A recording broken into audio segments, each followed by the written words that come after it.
We are at a decisive moment for the Palestinian and Israeli people and for the fate of the entire region. An agreement between the government of Israel and the leadership of Hamas is essential to stop the unbearable suffering of Palestinians in Gaza and of the hostages and their families. It would be tragic if weeks of intense diplomatic activity for peace in Gaza yield no ceasefire, no release of hostages, and a devastating offensive in Rafah. I reiterate my appeal for both parties to show the political courage and spare no effort to secure an agreement now, to stop the bloodshed, to free the hostages, and to help stabilize a region which is still at risk of explosion.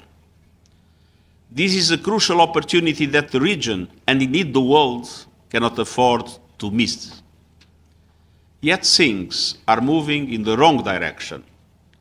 I'm disturbed and distressed by the renewed military activity in Rafah by the Israeli Defense Forces. The closure of both Rafah and Karem Shalom crossings is especially damaging to an already dire humanitarian situation. They must be reopened immediately. Just to give an example, we risk running out of fuel this evening. I urge the government of Israel to stop any escalation and engage constructively in the ongoing diplomatic talks.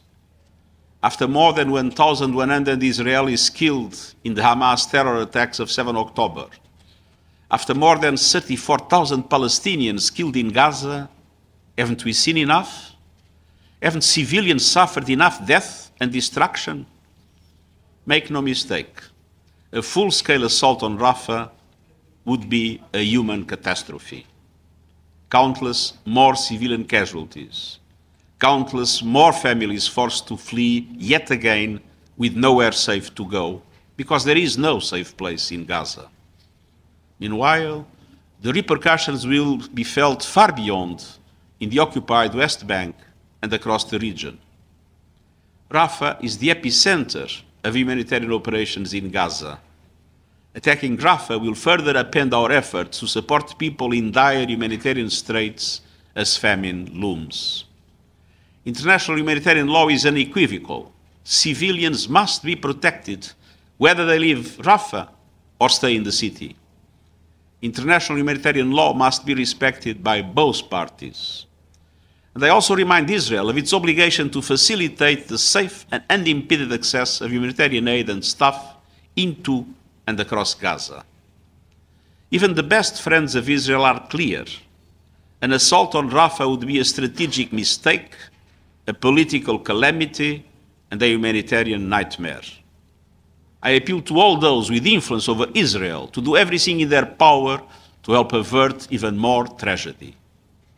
The international community has a shared responsibility to promote a humanitarian ceasefire, the unconditional release of all hostages, and the massive surge in life-saving aid.